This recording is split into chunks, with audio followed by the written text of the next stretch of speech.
আসসালামু আলাইকুম প্রিয় দর্শক, অন্য মঞ্চের আলাপ চাইতায় আপনাদের সকলকে আমন্ত্রণ জানাই। ধন্যবাদ আপনাকেও, আপনার দর্শকদের অনেক, অনেক। আপনার দর্শকের টানে আর থাকতে পারলাম না আরকি। এখনো আমি নিশ্চিত যে নির্বাচন হচ্ছে না। কারণ এখনো ১২ তারিখ হইতে বেশ কয়েকদিন সময় আছে। এখনো বোধহয় ১২-১৩ দিন আছে। বহু কিছু ঘটে যেতে পারে। কারণ এই বাংলাদেশ সব সম্ভবের দেশ। আর যদি কোনো কারণে নির্বাচন হয়ে যায়, যে প্রিয় দর্শক আমাদের প্রশ্ন করেছেন সরকারকে, আওয়ামী লীগ বিনা এই নির্বাচন কোনো অবস্থাতেই টিকবে না। প্রশ্নই আসে না। কে স্বীকৃতি দিবে? একমাত্র আমেরিকা ছাড়া পৃথিবীর কোনো রাষ্ট্রই তাকে স্বীকৃতি দিবে না। চায়না চুপ থাকবে, ভারতও সতর্ক প্রতিক্রিয়া ব্যক্ত করবে। ইউরোপীয় ইউনিয়ন তো আপনি দেখেছেন যে ইউরোপীয় ইউনিয়ন এখন পুরা ভারতের দিকে হেলে গেছে। মানে পুরা ইউরোপীয় ইউনিয়ন, আপনি জানেন ইউরোপীয় ইউনিয়নের প্রেসিডেন্ট বলছে যে mother of all deals. Mother of all deals অর্থাৎ নরেন্দ্র মোদির সাথে তারা চুক্তি করতে পারে। তারা বলছে মাদার অফ অল ডিলস। এখন এই বেকুবদের এটা বুঝে কিনা বাংলাদেশের পাঙ্গুরা আমি জানি না। এর মানে ইউরোপীয় ইউনিয়নের প্রেসিডেন্ট এটা বলা মানেটা কি? ভারত যে কত বড় শক্তি, এই গাধারা এটা বুঝেই না। এরা পারমাণবিক বোমা গিলে খাবে। ভারতের ৩ দিনে দখল করবে, ৪ দিনে দখল করবে, ৭ দিনে দখল করবে। মানে ভারত মনে হয় যে বাংলাদেশের মতো গণিমতের মাল হয়ে গেছে।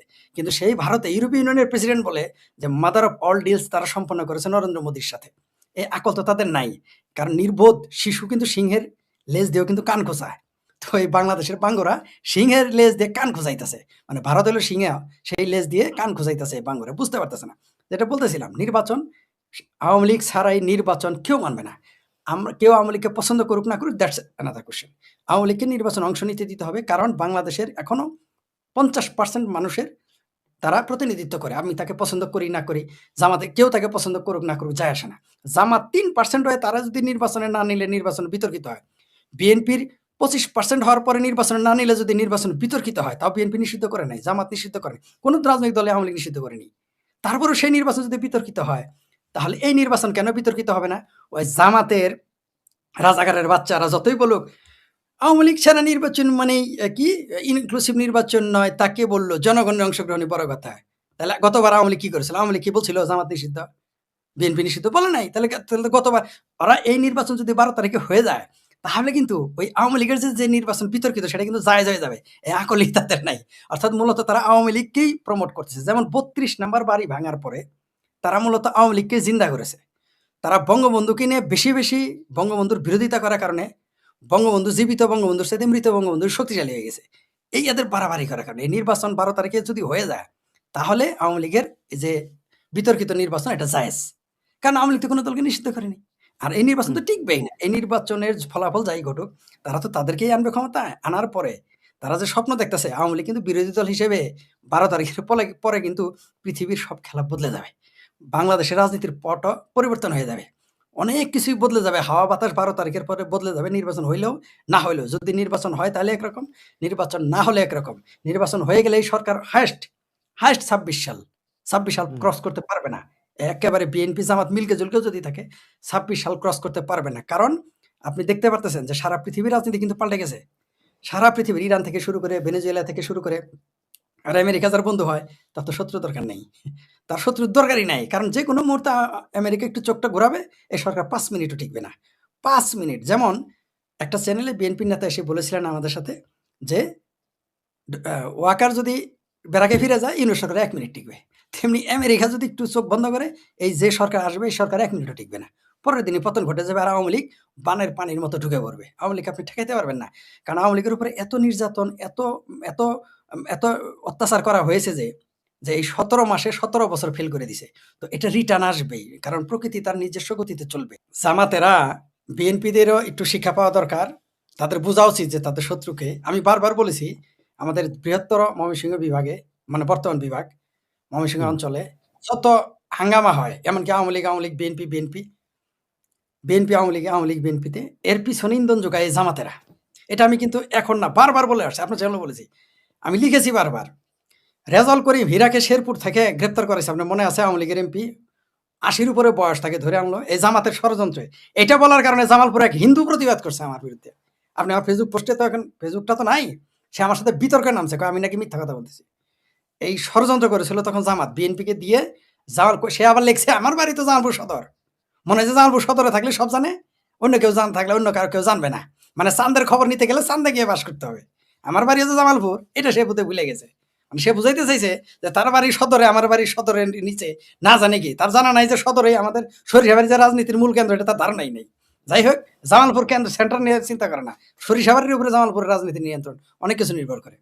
যাই হোক, যেটাই রেজাল করিম হীরাকে, যিনি সাবেক এমপি মন্ত্রী ছিলেন বিএনপি আওয়ামী লীগের, তাকে যখন ধরে আনে ওই এত বয়স্ক তার স্ত্রী সহ, তাকে ভূমিপুষ থেকে কি যেন জমি রেজিস্ট্রি করতে গেছিল, তখন কি কারণে যেন এটা নিয়ে আমরা কথা বলেছি সম্ভবত, এই ষড়যন্ত্র করেছিল, বিএনপির তখন খুশি হয়েছিল।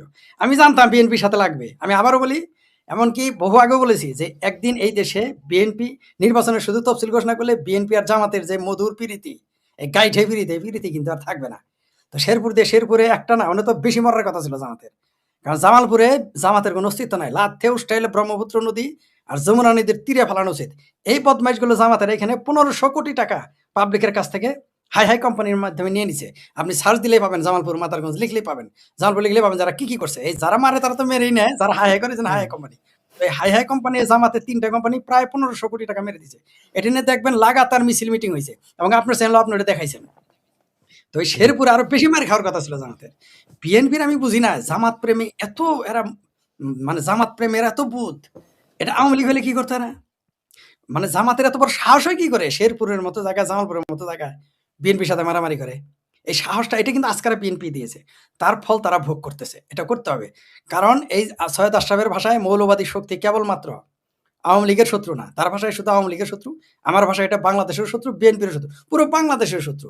আপনি দেখেন আজকে পাপিয়া কি বলছে, বিএনপির যে সাবেক এমপি এবং তার হাজব্যান্ড হারুনুর রশিদ এমপি প্রার্থী, জামাতের এই বিএনপির এমপি কিন্তু অত্যন্ত ধার্মিক মানুষ, দেখবেন সারাদিনই সংসদে তারা কোরআনের আয়াত তেলাওয়াত করে টুপি মাথায় দেয়।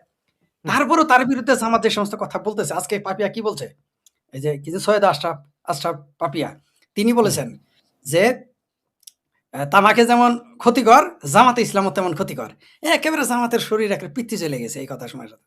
এই কথা তো সত্যি, তামাক না আফিমের চেয়ে বেশি ক্ষতিকর হলো এই জামাতের এই স্বাধীনতা বিরোধী শক্তি। এদের কিন্তু আশ্রয় প্রশ্রয় বিএনপি দিয়েছে, তাই তারা ভুক্তভোগী হবে, এটাই স্বাভাবিক। যেমন হেফাজতকে আজকারা দেওয়ার কারণে আওয়ামী লীগ ভুগতেছে না। আজকে দেখেন হেফাজত, জামাত কিন্তু বলে নাই শেখ হাসিনা ফাঁসি চাই, নাম নিয়ে বলে নাই, তারা বলছে আওয়ামী লীগের শাস্তি চাই হ্যান ত্যান। কিন্তু এই হেফাজত, যাকে গণজাগরণ মঞ্চ ভাঙ্গে আওয়ামী লীগ তাকে বুকে টেনে নিয়েছিল, এই হেফাজত কিন্তু এখন নাম ধরে বলে শেখ হাসিনা ফাঁসি চায়। আর আমরা যারা গণজাগরণ মঞ্চের কর্মী আছি, তারা কিন্তু এখন শেখ হাসিনার পক্ষে আমরা টোন হাই রাইজ করেছি, কথা পক্ষে বলতেছি। কিন্তু ওই যে হেফাজতকে 33 বিঘা জমি দেওয়া হয়েছে, যে হেফাজতকে আপনার হাসান মাহমুদ গলা নিয়ে প্রীতি করছে, গাইটে প্রীতি, যে হেফাজতকে শেখ হাসিনার দরজায় গিয়ে নিয়ে গেছেন, আওয়ামী লীগের সভানেত্রীর দরজায়, আওয়ামী লীগের দরজায়, সেই হেফাজত কিন্তু এখন শেখ হাসিনার ফাঁসি চায় নাম নিয়ে। কত বড় বেঈমানেরা! তো জামাত বলেন আর হেফাজত বলেন, মৌলবাদী শক্তি কোনোদিনই আওয়ামী লীগের বন্ধু ছিল না। আমি বারবার বলি, মোল্লা আর মিলিটারি কোনোদিনই আওয়ামী লীগের বন্ধু হইতে পারে না, না, না, হতে পারে না। আমি জানি এই কথা শুনে আওয়ামী লীগের অনেক বন্ধু বান্ধব মনক্ষুণ্ণ হবেন আমার এই কথা শুনে।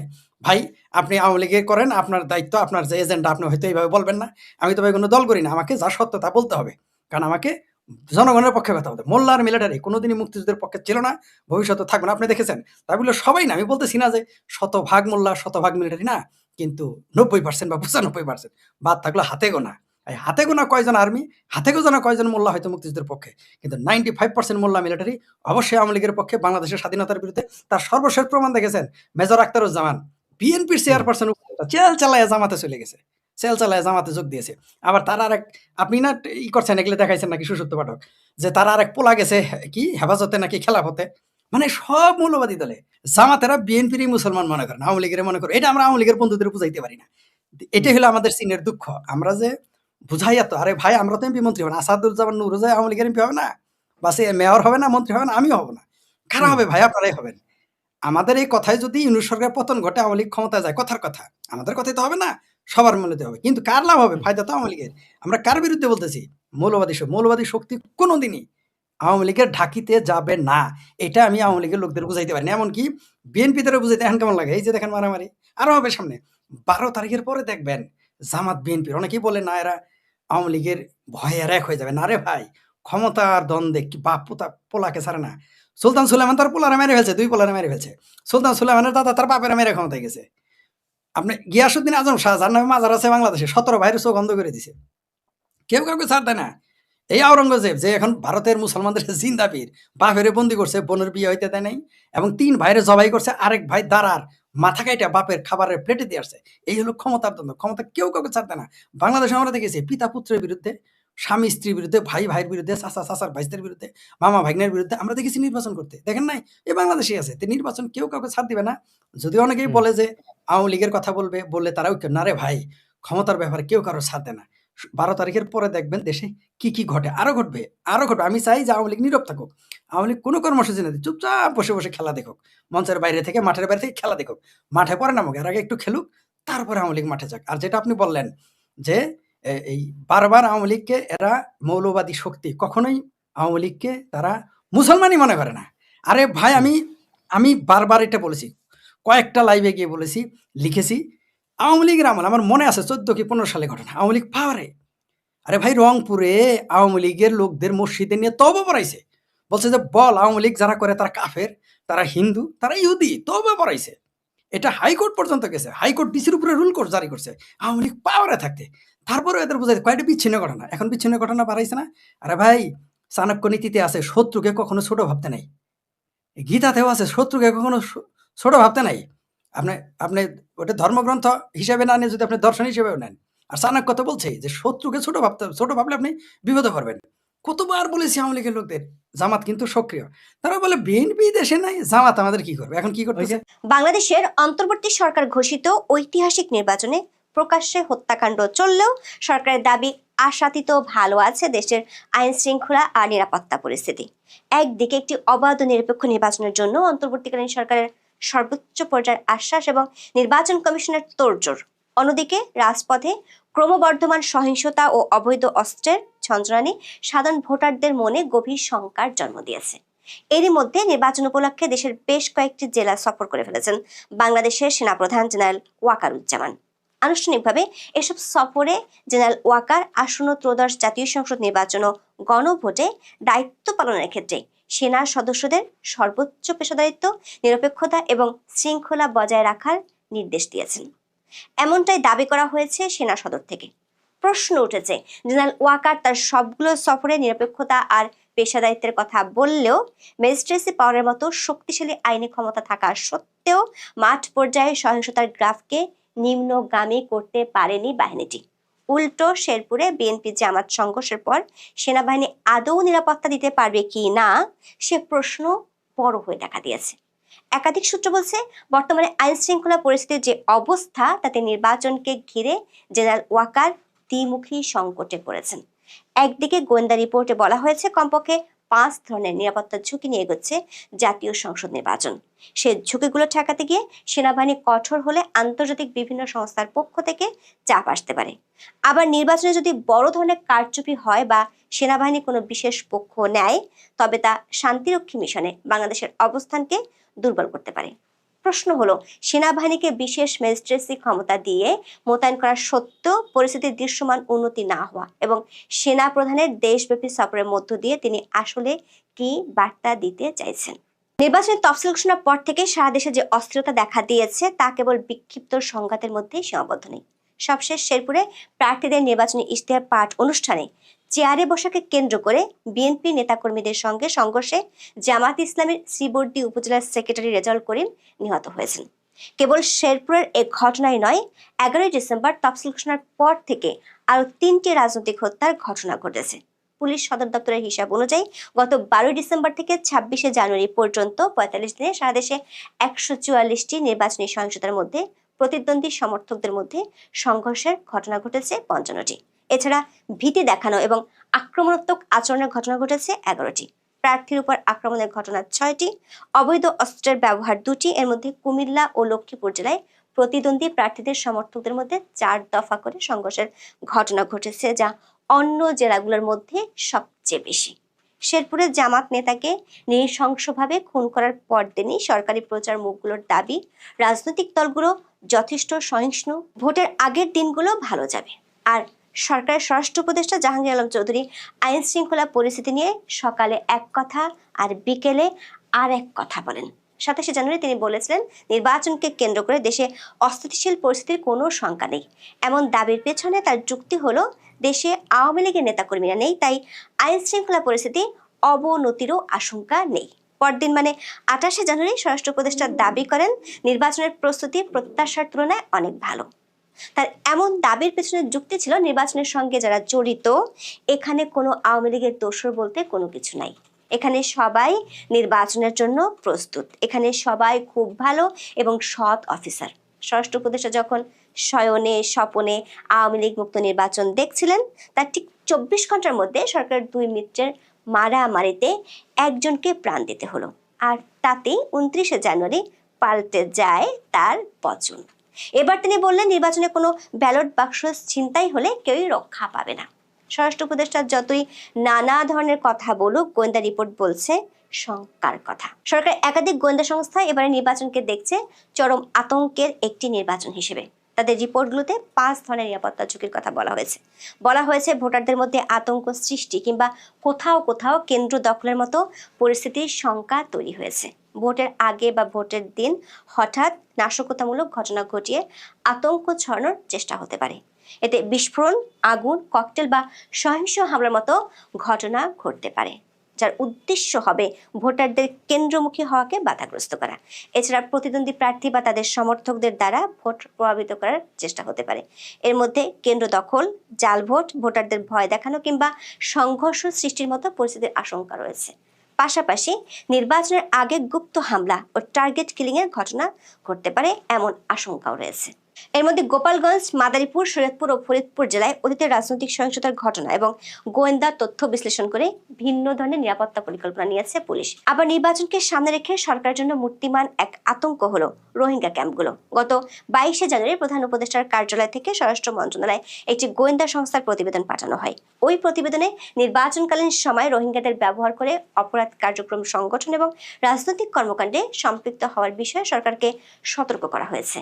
এর আগে নির্বাচনের সময় নির্বাচন কমিশন রোহিঙ্গা ক্যাম্পগুলো সিল করার সিদ্ধান্ত নিয়েছিল, কিন্তু গোয়েন্দা সংস্থাটি সিল করা সম্ভব নয় বলে মত দিয়েছে, বরং নিরাপত্তা বাড়ানোর সুপারিশ করেছে তারা। প্রতিবেদনে ক্যাম্প এলাকায় নষ্ট হয়ে পড়ে থাকা সিসি ক্যামেরা মেরামত করতে প্রয়োজনীয় অর্থ বরাদ্দের কথা বলা হয়েছে। ওই গোয়েন্দা প্রতিবেদনে বলা হয়েছে রোহিঙ্গা ক্যাম্পে থাকা অবৈধ অস্ত্র কিংবা বিভিন্ন গ্রুপকে ব্যবহার করে নির্বাচনকালীন সময়ে স্বার্থান্বেষী মহল কক্সবাজার বা দেশের অন্যান্য স্থানে নাশকতামূলক কর্মকাণ্ড করতে পারে। এসব গোয়েন্দা তথ্য নিয়ে পুলিশ সদর দপ্তর, সেনা সদর, স্বরাষ্ট্র মন্ত্রণালয় ও প্রধান উপদেষ্টার কার্যালয়ে গত কয়েকদিনে বেশ কয়েকটি বৈঠক হয়েছে। সূত্রগুলো বলছে সরকারের পক্ষ থেকে যতই মনোবল চাঙ্গা রাখার মতো করে কথা বলা হোক না কেন, মাঠের পরিস্থিতি একেবারেই ভিন্ন। নির্বাচনী প্রার্থী কিংবা তাদের প্রচারণায় হামলার সংখ্যা বাড়াতে চিন্তিত সরকার ও প্রশাসন। আর এমন দুশ্চিন্তার মধ্যে সেনাপ্রধান জেনারেল ওয়াকারুজ্জামান দেশব্যাপী সফর শুরু করেছেন। গত 22শে জানুয়ারি থেকে তিনি এই সফর শুরু করেছেন। 22শে জানুয়ারি চট্টগ্রাম ও কুমিল্লায়, 27শে জানুয়ারি রংপুর ও রাজশাহী, 28শে জানুয়ারি পটুয়াখালী ও খুলনা এবং সবশেষ 29শে জানুয়ারি কক্সবাজার ও সিলেট সফর করেন। এসব সফর নিয়ে আইএসপিআর থেকে যে বিবৃতিগুলো দেওয়া হয়েছে তার সবগুলোতেই মোটামুটি একই রকম বার্তা দেওয়া হয়েছে। সেটি হলো সেনাবাহিনী প্রধান জেনারেল ওয়াকারুজ্জামান আসন্ন ত্রয়োদশ জাতীয় সংসদ নির্বাচন ও গণভোট উপলক্ষে সার্বিক আইন শৃঙ্খলা পরিস্থিতি মূল্যায়ন এবং in aid to the civil পাওয়ার এর আওতায় মোতায়েনরত সেনা সদস্যদের পরিদর্শনের লক্ষ্যে এসব এলাকা সফর করেছেন। সেনা প্রধান এসব সফরে মত বিনিময়কালে পেশাদারিত্ব, নিরপেক্ষতা, শৃঙ্খলা, ধৈর্য ও নাগরিক বান্ধব আচরণের মাধ্যমে দায়িত্ব পালনের উপর বিশেষ গুরুত্ব আরোপ করেন। দর্শক, বাংলাদেশের ইতিহাস ঘাটলে দেখা যাবে বাংলাদেশের যে কোনো অরাজনৈতিক সরকারের আমলে সেনাবাহিনী দৃশ্যমান না হলেও পর্দার আড়ালে বেশ ক্ষমতাধর এক শক্তি হিসেবে কাজ করে। সেজন্য অনির্বাচিত সরকারের সময় ঢাকার রাজনৈতিক আলাপচারিতায় একটি শব্দ প্রায় ঘুরে ফিরে আসে, আর সেই শব্দটি হলো কচুক্ষেত বা উত্তরপাড়া। বিশ্লেষকরা মনে করেন অনির্বাচিত সরকারের সময় সেনাবাহিনী সরাসরি ক্ষমতা দখলের অবস্থানে নেই ঠিকই, কিন্তু তারা একটি নির্ণায়ক শক্তির কেন্দ্র হিসেবে রয়ে গেছে, যেমনটি ছিল 1/11-এর পর ফখরুদ্দিন সরকারের সময়।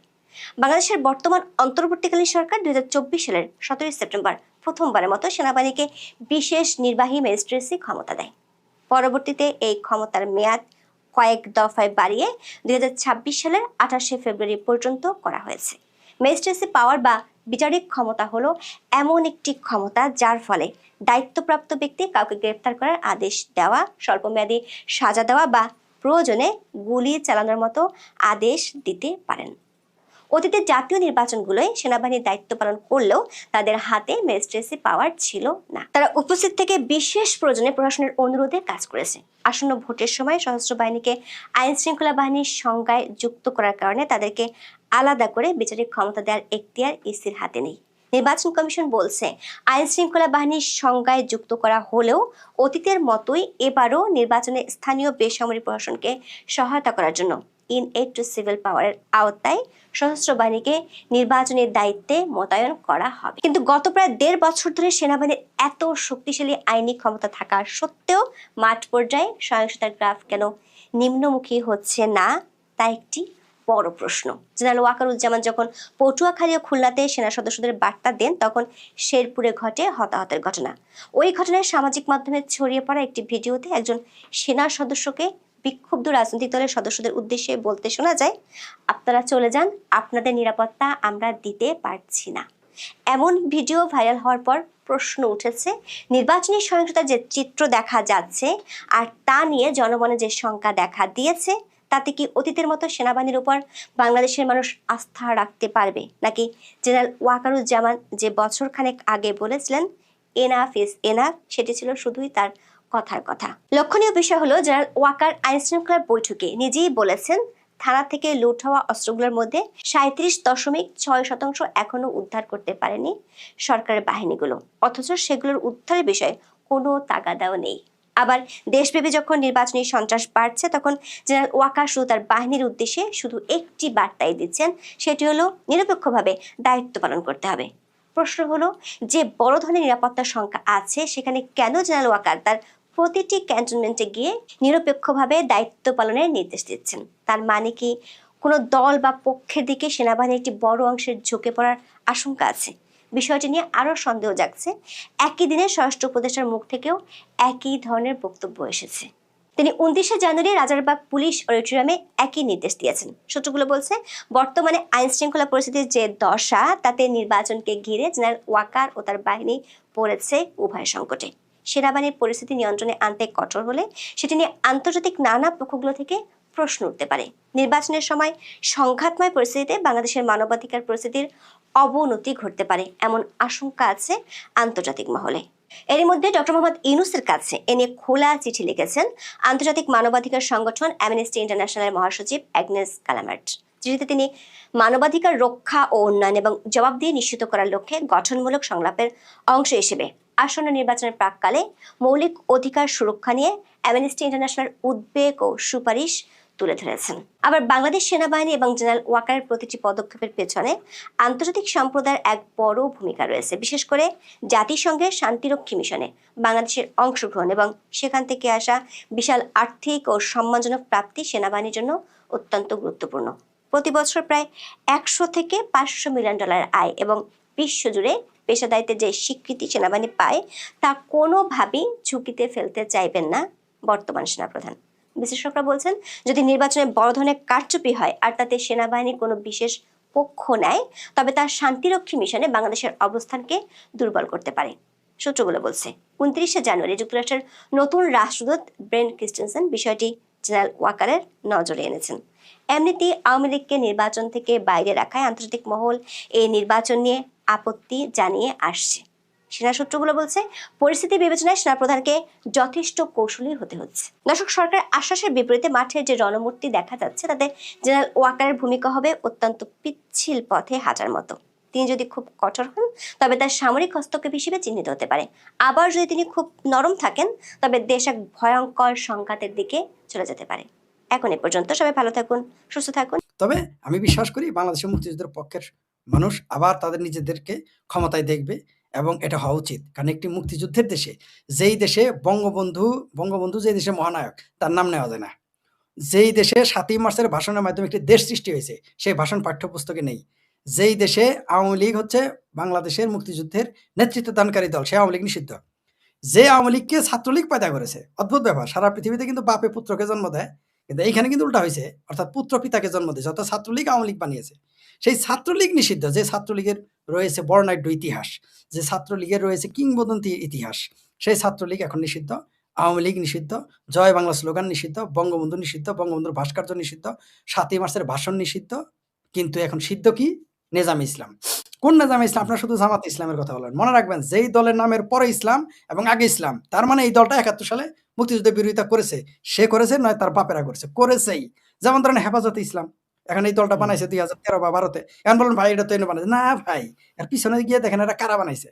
যারা বানাইছে তারা ৭১-এ পাকিস্তান ইসলাম ছিল। তারা ইসলামী মোহাম্মদ ইসলাম ছিল না। তারা মওদুদি ইসলাম ছিল। এই নেজামে ইসলাম, জামাতে ইসলাম, এরা দেখেন ২ টা হলো নামের পিছনে ইসলাম। আরেকটা হলো কি? ইসলামী আন্দোলন বাংলাদেশ। এটার আগে ইসলাম। যত আগে পিছে দেখবেন অনেকে বলবেন আমি এবার ইসলাম কেন নিয়ে আসলাম? জি, ইতিহাস তিতা হইলেও শুনতে হবে। বাংলাদেশের মুক্তিযুদ্ধে কখনোই এই কোনো মুসলিম দেশ আমাদের পক্ষে ছিল না। একটাও না। বরং কারা, কারা ছিল শুনলে মাথা নষ্ট হয়ে যাবে। ইসরায়েল আমাদের পক্ষে ছিল। ভারত আমাদের পক্ষে ছিল। ভুটান আমাদের পক্ষে ছিল। সোভিয়েত ইউনিয়ন আজকে রাশিয়া আমাদের পক্ষে ছিল। মুসলিম কোনো দেশ আমাদের পক্ষে ছিল না। একটাও না। এমনকি এখনো আমাদের মুক্তিযুদ্ধের পক্ষে না। যেমন বাংলাদেশের মিলিটারিরা আপনি দেখবেন, যদিও এখন দেখেন সব বড়, বড় পদ মিলিটারি নিয়ে বসে আছে। কিন্তু মুক্তিযুদ্ধে তাদের অবদান প্রশ্নের ঊর্ধ্বে নয়, বিতর্কিত। এগুলো হচ্ছে জামাতের পেইড লোক। এই যে রিকশালা বলে ভোট দিবে, এটা জামাতের বেতনভুক্ত। এগুলা জামাতের কৌশল। এগুলা কাজে খাটবে না। ইলেকশনে কেমনে ভোটে আপনারে বলি। আমি প্রত্যেকবার ভোটের সময় সকাল ৮টা থেকে ৫টা পর্যন্ত ভোট হয়, রাইট ৪টা পর্যন্ত ৫টা পর্যন্ত। তা আমি কি করি জানেন? প্রতি ঘন্টায়, ঘন্টায় একটা কেন্দ্রে যাই। যায় লাইন ধরি ইচ্ছা করেই। বুঝতে পারছেন? গিয়ে লাইন ধরি, গিয়ে জিজ্ঞেস করি, চাচা কারে ভোট দিবেন? কাকা, ও কাহা মানে কাহা মানে কাকা, কাকা কারে ভোট দিবা? অথবা যদি বলি বড় ভাই কারে ভোট দিবেন? কি বলতে জানেন? ভোট তো আসাদের দিবার চাইছিলাম, কিন্তু মাঠ তো ফরিদের। ভাবতাছি কি, বাড়িতে কিন্তু বলে আসছে আপনারা ভোট দিবে। মাঠে এসে দেখছে যে আমি পার হয়ে যাইতেছি। পাবলিক তো না আমারে ভোট দিবে। এটা হচ্ছে বাংলাদেশের মাইন্ড হলো ফ্লোটিং মাইন্ড সেটআপ। জামাত এটা ক্যাশ করতে চায়। কিন্তু না, ওই যে আপনি যেটা বললেন, চিনে না তো। আচ্ছা আপনি বলেন, ডার্বি ডার্বি এই যে ছাগল চোর, এখন ছাগল চোরের কে ভোট দিবে? শোনেন, মৌলবীদের মানুষ সবচেয়ে বড় চেয়ারটা দেয়। মৌলবীদের মানুষ বড় রুই মাছের মাথাটা খাওয়ায়, কলিজার মাংস দেয়, বড় লাউটা দেয়। মেয়া বিয়া দেখেও আপনি দেখছেন? কোন মেয়ের বিয়ে দিব জানেন? যেটা ৩ বার তালাক হইছে, বা বাচ্চা ৪-৫টা, স্বামী আর পাওয়া যায় না, বা সংসার করে না, ওইটারে বিয়ে দেয় মৌলবীর কাছে। আপনি দেখেন তো আমারে কেরা মৌলবীর কাছে মেয়া বিয়ে দেয়? কে দেয়? ভোট কোন পীর সাহেবেরও তো বহুত ভোট, চরমনের পীরের তো বহুত ভোট। কয়বার এমপি হয়েছে ওরা? ৮৮-র নাম শুনেন নাই? যে জিন পালা ৮০টা, সে কোনোদিন কিছু হইতে পারছে? বাংলাদেশের মানুষের তো শুনে, যে পীরের এসে, যে পীরের কথাই মনে করে বেহেশতে পাঠাবে, যে পীরের জন্য বউ দিয়ে দেয়। আপনি কি জানেন বাংলাদেশে এমন পীর আছে বউ পাঠায় দেয়? সেও কিন্তু ভোট দেয় না পীরের। ভোট আলাদা জিনিস ভাই। ভোটের রাজনীতি, মাঠের রাজনীতি